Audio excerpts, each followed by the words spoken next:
Aujourd'hui, c'est la Pâque. Christ est notre Pâque.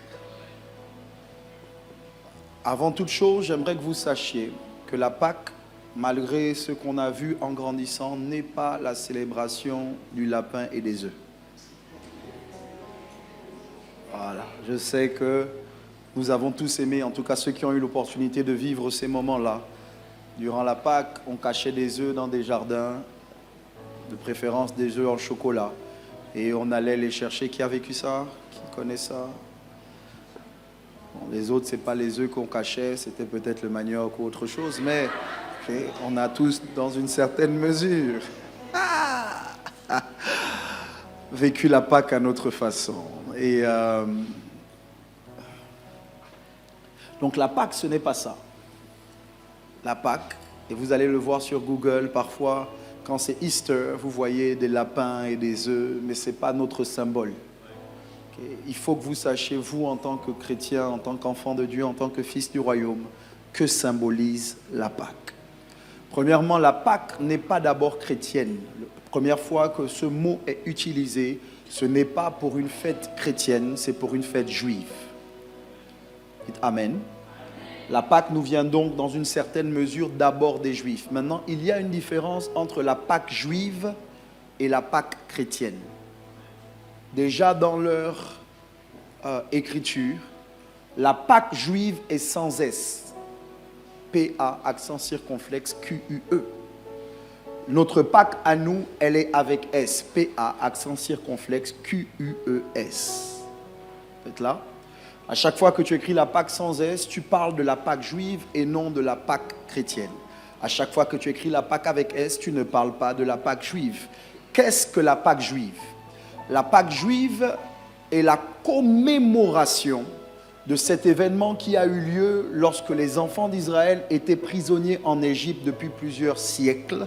Et Dieu, pour les libérer, ou du moins avant leur libération, a demandé qu'ils tuent un agneau âgé d'1 an, un agneau mâle âgé d'1 an, qu'ils mangent sa chair, mais qu'ils mettent le sang sur les portes et les linteaux des maisons dans lesquelles se trouvaient les premiers garçons, les premiers nés mâles d'une famille. Donc, lorsque eux, ils célèbrent la Pâque, les Juifs célèbrent la Pâque en commémoration, en souvenir de la libération du peuple juif de la nation égyptienne. Est-ce que vous me suivez? Ça veut dire que lorsque le peuple d'Israël dit Pessa, qui est un mot juif pour dire Pâques, lorsqu'ils célèbrent la Pâque, ils se souviennent qu'ils étaient esclaves et que par le sacrifice d'un agneau, Dieu a préservé les premiers-nés mâles de leur famille et de leur bétail, et qu'ils sont sortis après cette action. Écoutez-moi bien, ça veut dire qu'à chaque fois qu'ils célèbrent la Pâque, à chaque fois qu'ils parlent de la Pâque, ils ne parlent pas juste de la mort de cet animal, mais ils parlent aussi de leur sortie d'Égypte. Est-ce que vous m'entendez? La Pâque vient donc toujours avant la liberté. Merci pour le révérend Richard qui dit Amen un peu. Voilà, Amen, ça veut dire ainsi soit-il, ça veut dire vous êtes d'accord. Maintenant, Christ est 2 fois notre Pâque. Christ est notre Pessa. Christ est notre agneau pascal. Ça veut dire que comme pour eux, Malasi Pradaha, Christ, du moins l'agneau, a été ce qui a précédé la sortie d'Égypte. Christ, son sacrifice, est ce qui précède notre sortie de l'enfer, notre sortie du péché, notre sortie de la maladie. Ça veut dire que Christ est mort comme l'agneau pascal a été tué. Et alors que Christ est mort, nous avons la vie. Regarde ton voisin, dis-lui, Christ est ta Pâque. Hein? Christ est ta Pâque. Christ est ton agneau pascal. Ça va pour tout le monde? Donc quand tu parles de la Pâque sans S, tu parles bel et bien du fait que Christ, l'agneau, a été immolé. Maintenant, pourquoi est-ce que nous avons le S à notre Pâque? Qu'est-ce qui a été rajouté? Quelle est la différence entre la Pâque juive et la Pâque chrétienne? C'est que Christ n'est pas seulement mort. Il est ressuscité. ressuscité. Allah sobradaha. Ça veut dire qu'en réalité, là où l'agneau est mort et il a vécu en nous, nous avons un Dieu qui n'est pas juste mort. Il est mort, malasi kaladaha, mais il est aussi ressuscité. Et là, j'ai besoin de vous enseigner pendant quelques secondes pour vous indiquer quelle est la différence, ou du moins quel est l'impact de la mort et de la résurrection. La mort de Jésus nous donne la vie. L'ange de la mort passe outre. En anglais, on parle de pass over. P-A-2-S-O-V-E-R. Tu vas apprendre l'anglais forcé. Pass over. Que quelqu'un dise pass over. Ça veut dire passer outre ou passer par-dessus. Donc l'ange de la mort est passé par-dessus les maisons dans lesquelles il y avait le sang. Sur lesquelles il y avait le sang, sur les portes et les linteaux. Donc quand toi tu annonces, quand toi tu dis que Christ est ta Pâque, et qu'il est donc l'agneau qui a été immolé et son sang a été versé pour que toi tu ne meurs pas, ça veut dire que la maladie doit passer outre. Même si tout le monde est malade dans la nation, toi, ta maison, à cause de Jésus, la maladie doit passer outre. Ton voisin dit pas amen parce qu'il ne croit pas. Regarde ton voisin, dit amen bien fort pour lui. Ok. L'échec doit passer outre. Si tout le monde a échoué dans ta famille, à cause de Jésus, toi tu n'échoueras pas. Dis amen bien. Le célibat doit passer outre. Je parle du célibat que tu ne veux plus, le célibat chronique, le célibat qui devient une malédiction. Pas le célibat où tu veux être seul parce que les gens te fatiguent. Mais je parle du célibat où tu veux plus être seul, mais les gens ne veulent pas de toi. Bref, le célibat doit passer outre. La pauvreté doit passer outre. Être broke, c'est pas bien. Ne pas avoir l'argent, c'est pas bien. Quand tu n'as pas l'argent, tu es nerveux. Toi-même, tu sais que la pauvreté ne te réussit pas. Il y a des odeurs que tu as simplement parce que tu n'as pas. Il y a un teint que tu as simplement parce que tu n'as pas. Quand tu as, le teint change. Je dis, la pauvreté doit passer. Juste parce que c'est moi qui ai le micro. Est-ce que vous avez vu vos anciennes photos? Les photos, quand tu étais petit, petite, où tu ne choisissais pas tes habits. Les photos où toi-même tu étais, jamais tu n'avais connu la clim. Mais juste un séjour à Port-Gentil a changé ton teint. C'est-à-dire que juste un peu de temps dans la clim, tu es devenu quelqu'un d'autre. Regarde quelqu'un lui, la pauvreté ne te va pas bien.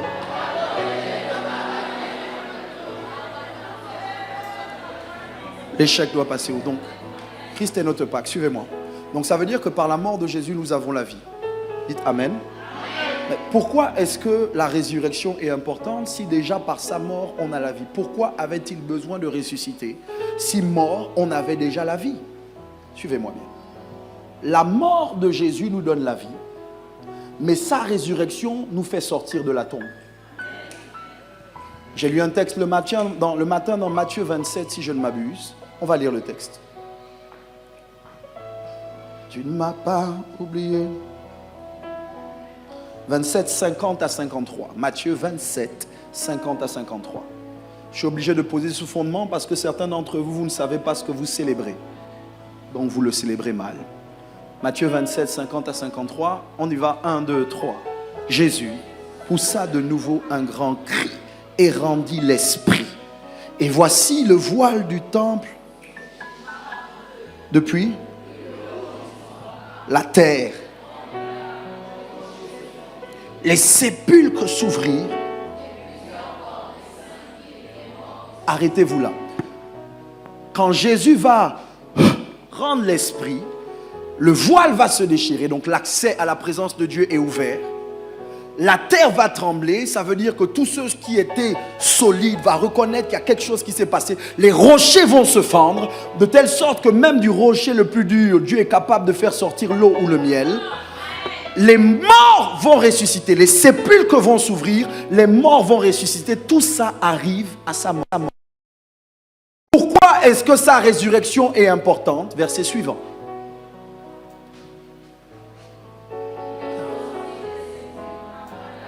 Stop.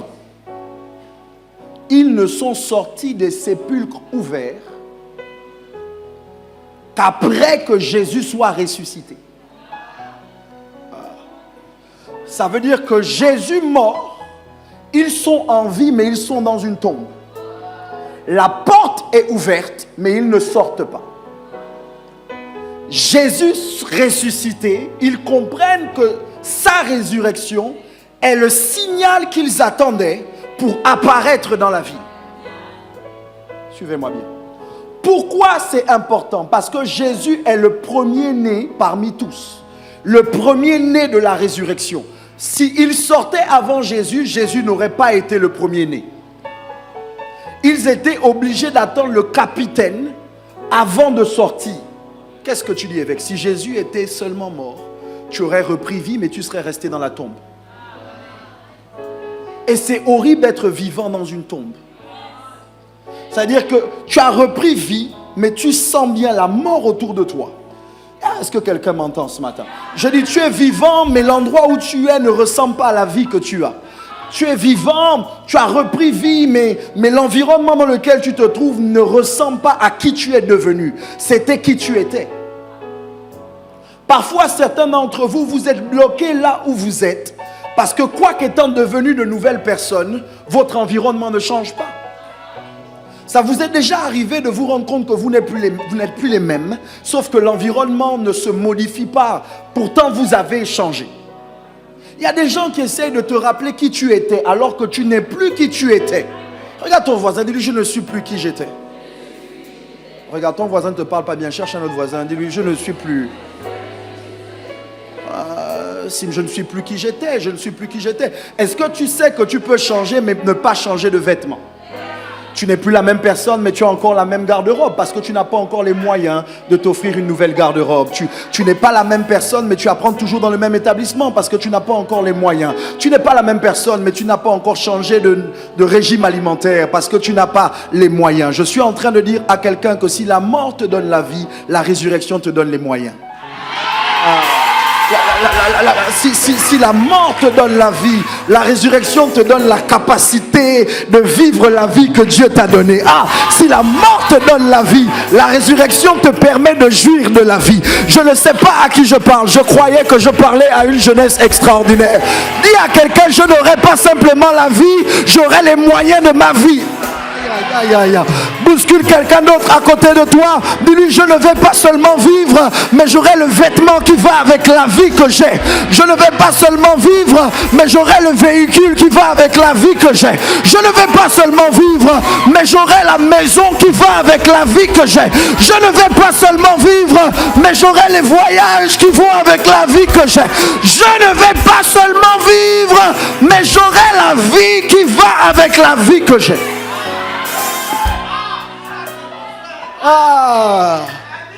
En réalité, c'est parce que tu es toujours dans la tombe que les gens pensent que tu es mort. Mais quoi qu'étant dans la tombe, tu es déjà vivant. C'est parce que tu n'as pas encore la voiture que les gens pensent que tu es la même personne. Mais je marche, mais je suis déjà un prince. Je marche, mais je suis déjà un prince. Mon cheval arrive. Ma voiture arrive. Ma maison arrive. Mes voyages arrivent. Mais qu'est-ce que tu dis, évêque? Je suis en train de te dire qu'on reprend vie dans la tombe avant de sortir de la tombe et d'apparaître. Oh Jésus, j'annonce que le mois d'avril est le mois de ton apparition. Ton voisin n'a pas dit amen, mais c'est pas grave.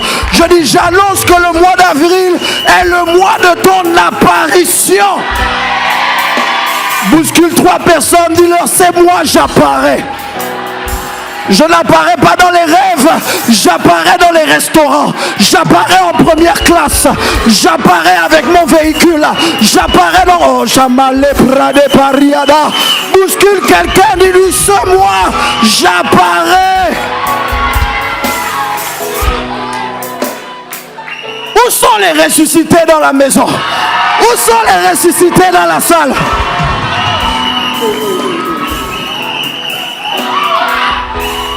My God, my God, my God. Tape dans la main de 3, 4, 5 personnes. Dis-leur, la tombe ne sera pas ma destination finale. Cherche quelqu'un d'autre. Dis-lui, la tombe ne sera pas ma destination finale. Oh, dis-lui, je déménage, je déménage, je déménage, je déménage, je déménage, je déménage. Je déménage. Oh.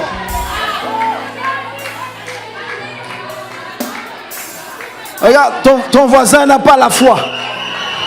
Mais il faut leur dire que je ne peux pas rester dans la tombe. Jésus est vraiment ressuscité. Je ne peux pas rester dans la tombe. Jésus est vraiment ressuscité. Asseyez-vous, on parle juste. You can switch. On va en mineur.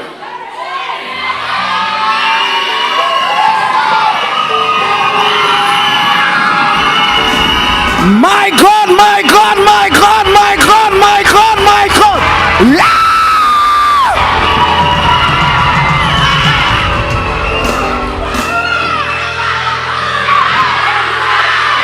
Oh yes, yes, yes, yes, yes, yes, yes, yes, yes, yes. Extraordinaire.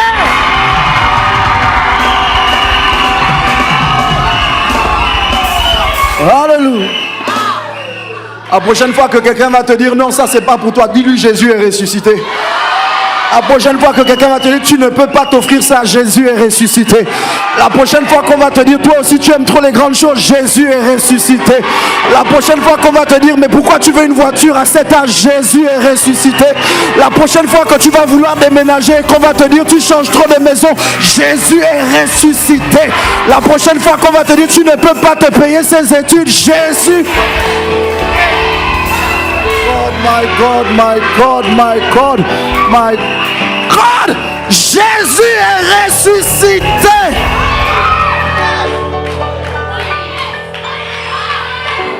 On peut arrêter le culte là, on peut arrêter le culte maintenant. Le culte est gaspillé, on peut arrêter le culte maintenant. Jésus est ressuscité. Mon frère, Jésus est ressuscité.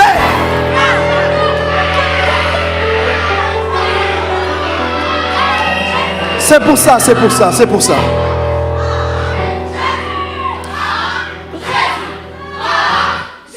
Tout le.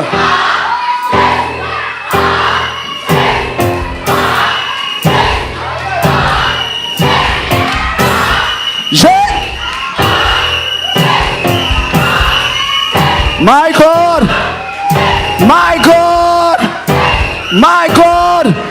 Ton voisin ne sait pas, mais ce nom-là est le nom au-dessus de tous les autres noms. Ce nom a la puissance de guérir les malades. Ce nom a la puissance de chasser les démons. Ce nom a la puissance d'ouvrir les portes. Ce nom donne les moyens. Jésus. Hein? Ah! Ok. C'est le temps de s'oublier.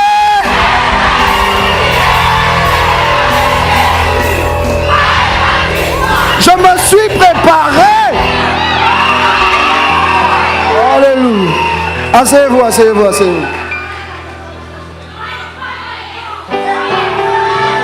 Ça, c'est le culte extraordinaire. C'est pas un culte où on fait. Non. Ça, c'est le culte extraordinaire. Ça, c'est le culte extraordinaire. Ok. Maintenant que vous avez compris le sens de la Pâque, le sens de la célébration de la Pâque, okay, de la résurrection, je veux, en quelques minutes, vous parler de ce qui précède, cette mort et cette résurrection. Et je veux, en m'appuyant sur le texte que j'ai lu avec vous, vous expliquer quelque chose de majeur. Est-ce qu'on peut mettre Hébreux 10, s'il vous plaît? Allah, Sipra Deha. Hébreux 10, 5. Ya.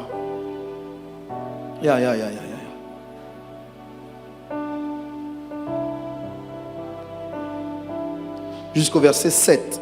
On va lire. Hébreux 10, 5 à 7.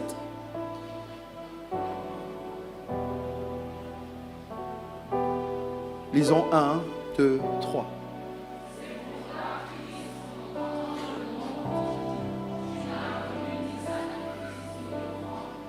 Tu m'as formé un corps. Tu n'as agréé ni holocauste, ni sacrifice pour le péché. Verset 7.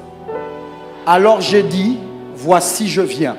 Dans le rouleau du livre, il est question de moi pour faire, ô Dieu. Écoutez-moi bien. Ça veut dire que Jésus dit qu'il n'est pas possible de faire la volonté de Dieu sans un corps. En d'autres termes, ton corps est ce que Dieu te donne pour faire sa volonté. Si tu as un corps, c'est que Dieu a une volonté que tu dois accomplir.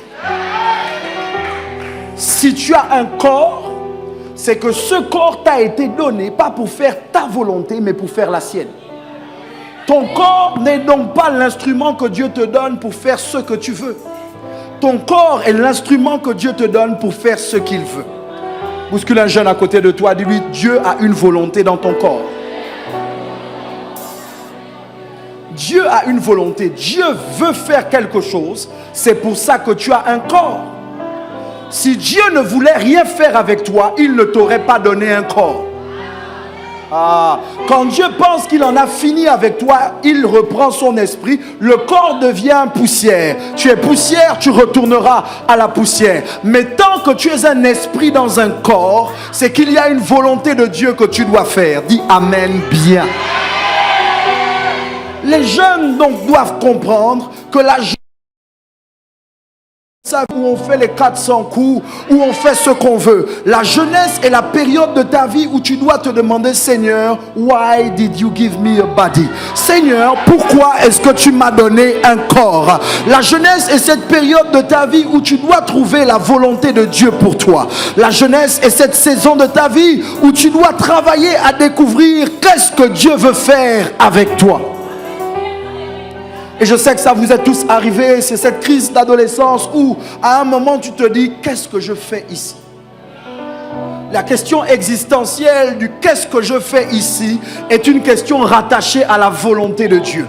Ce n'est pas, tu ne trouveras jamais la volonté de Dieu simplement dans le regard ou dans le discours de tes parents, parce que tes parents peuvent ne pas être là. Tu ne trouveras peut-être pas la volonté de Dieu dans le discours des hommes ou des femmes qui t'entourent, parce que l'homme est faillible. Mais il y a quelqu'un qui t'a façonné avant que tu ne sois conçu dans le sein de ta mère. Il te connaissait et il t'a donné un corps au même moment qu'il t'a donné une destination. Il t'a donné un corps et quand tu sors du ventre, tu sors comme étant la preuve que tu as un objectif à atteindre. Je ne sais pas à qui je parle, mais je dis à quelqu'un, si tu es encore en vie, c'est que le diable a essayé mais il n'a pas pu te tuer. Si tu es encore en vie, c'est que malgré les coups durs, malgré les déceptions, malgré les trahisons, la volonté de Dieu pour ta vie ne s'est pas encore accomplie. Bouscule quelqu'un, ne lui n'abandonne pas. Dieu a une volonté pour toi.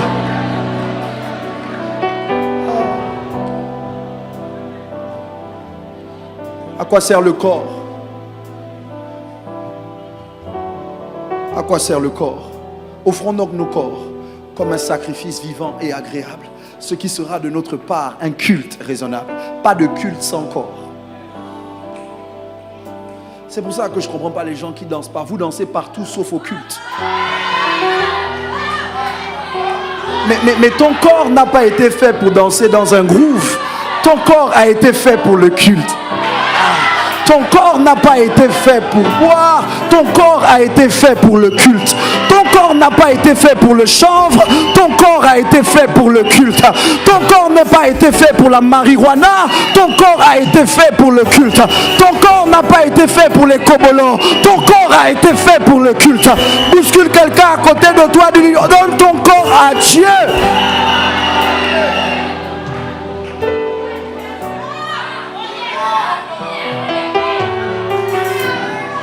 Si tu prends soin de ton corps, tu dois prendre soin de la volonté de Dieu. Le vêtement ne doit pas venir montrer tes formes. Le vêtement doit venir montrer la volonté de Dieu. Le vêtement ne doit pas venir révéler quelle est ta taille. Le vêtement doit révéler quelle est la taille de la volonté de Dieu.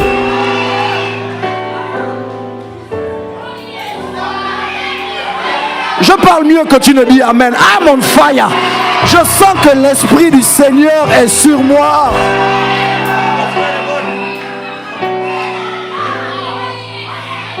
Parle à 2, 3, 4, 5 personnes. Dis-leur, tu as mal fait de venir au culte aujourd'hui. L'évêque ne va pas te rater. Aïe, aïe, aïe, aïe, aïe, aïe, aïe, aïe, aïe, aïe, aïe, aïe, aïe, aïe, aïe, aïe. Maintenant.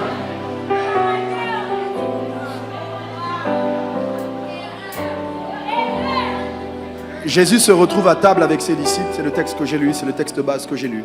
Jésus se retrouve à table avec ses disciples. Et Jésus prend le pain. Il rend grâce. Il dit merci. Il dit merci.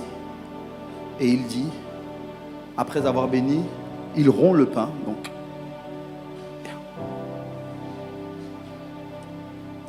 thank you. Il brise le pain.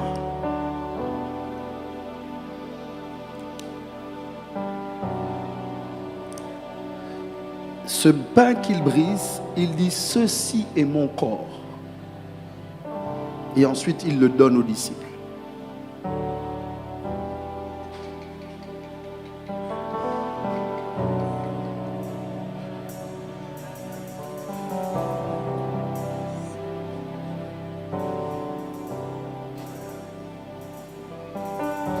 Écoutez-moi bien.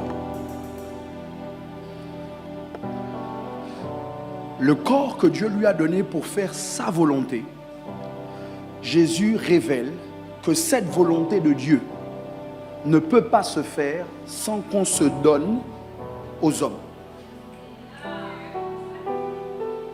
Mais pour pouvoir se donner aux hommes, il faut d'abord rendre grâce pour ce qu'on est. L'une des choses qui fait que vous n'arriviez pas à faire la volonté de Dieu, c'est que vous n'êtes pas reconnaissant pour le corps que Dieu vous a donné. Je suis trop petit, je suis trop grosse, j'ai pas assez un bonnet, j'ai pas le bon teint, j'ai pas ceci, j'ai pas cela. Tu ne pourras jamais te donner comme Dieu veut que tu te donnes si tu ne sais pas dire merci. Dire merci pour ta taille, qu'elle soit petite ou courte. Dire merci pour ton front, dire merci pour ta couleur de peau. Le problème de certains d'entre vous, en voulant changer votre corps, vous altérez la volonté de Dieu. Dieu n'a pas fait d'erreur en te faisant noir. S'il voulait que tu sois métisse, tu aurais été métisse.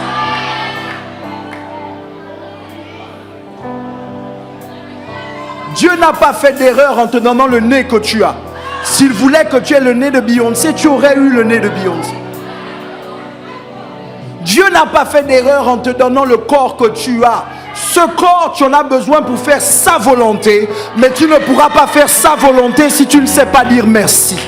Oh, est-ce que tu peux prendre 30 secondes et dire merci à Dieu pour ton corps?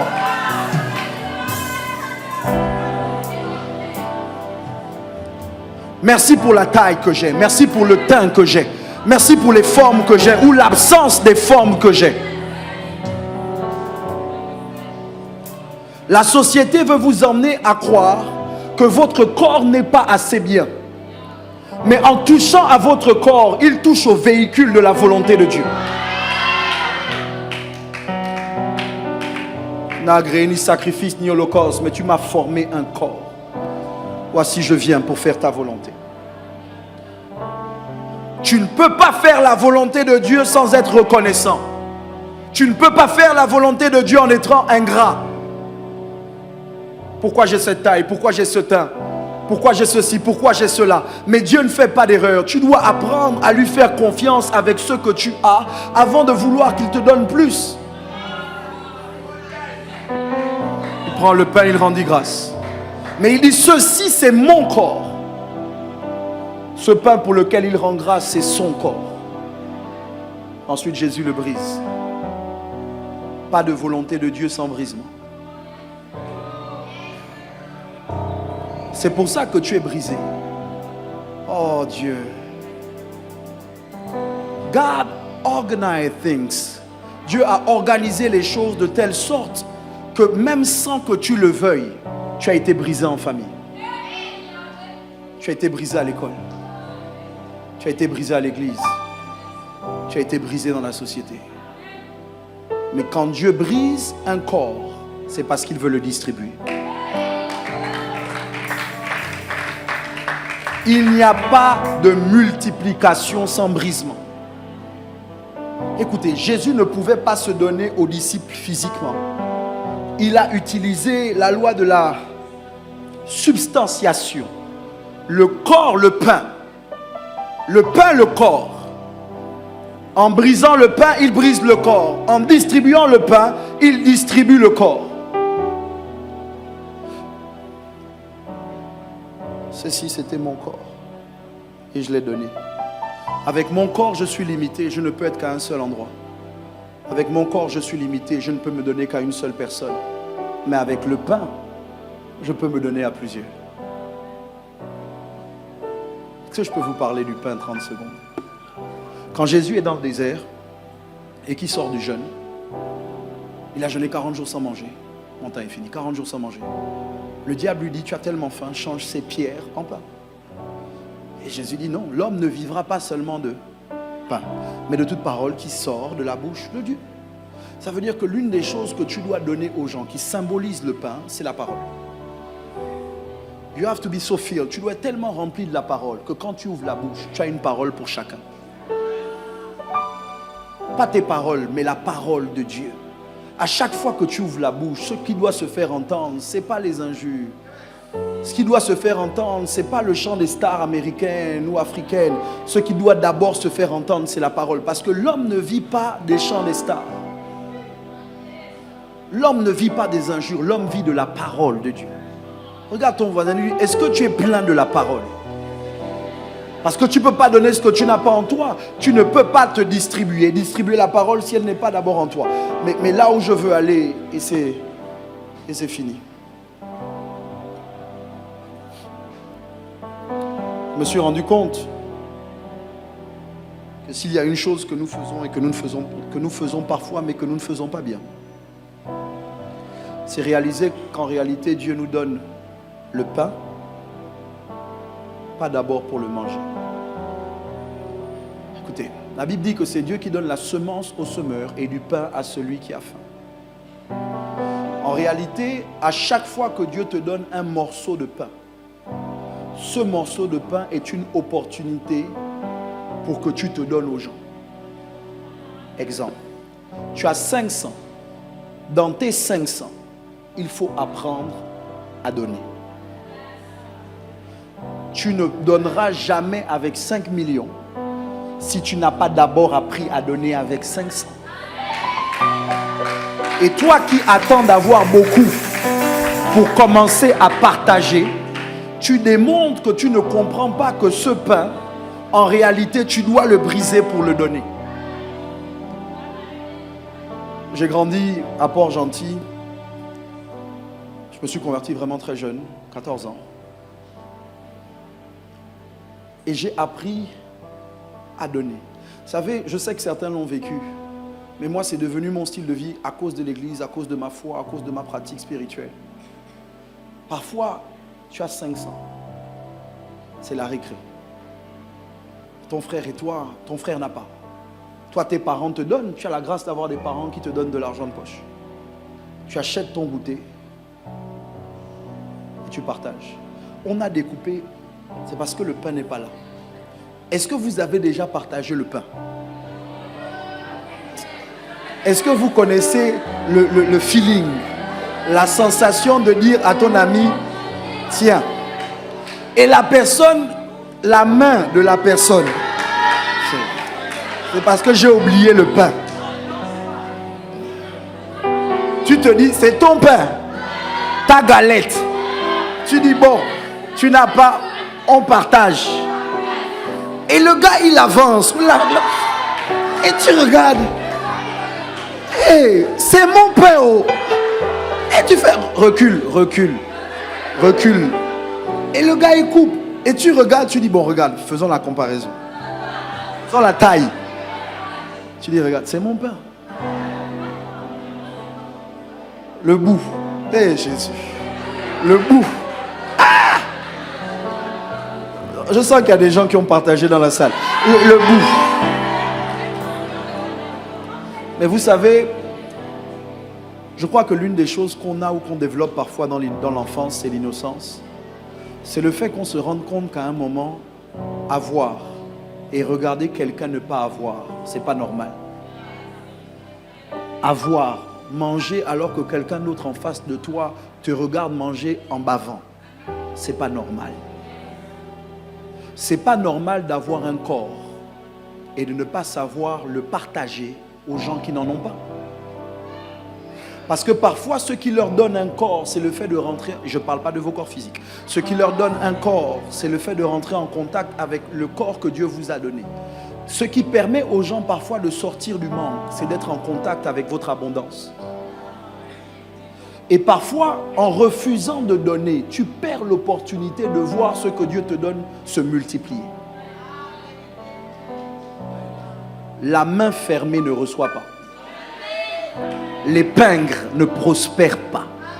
Les avares n'évoluent pas financièrement.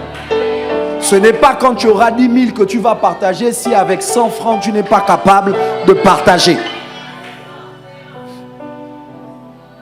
À quand remonte la dernière fois où tu as partagé le peu que tu avais?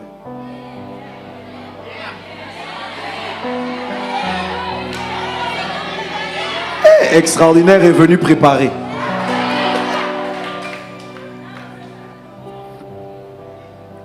La pauvreté ne commence pas avec l'absence de biens. La pauvreté commence avec l'absence de cœur. Ne plus avoir un cœur qui partage, c'est le début de la pauvreté. Ne plus savoir partager, ne plus savoir être touché par la douleur des autres. Il y a des gens qui viennent me voir et qui me disent: évêque, je n'ai pas. Parfois pas des gens de l'église, des gens qui savent juste que c'est l'église.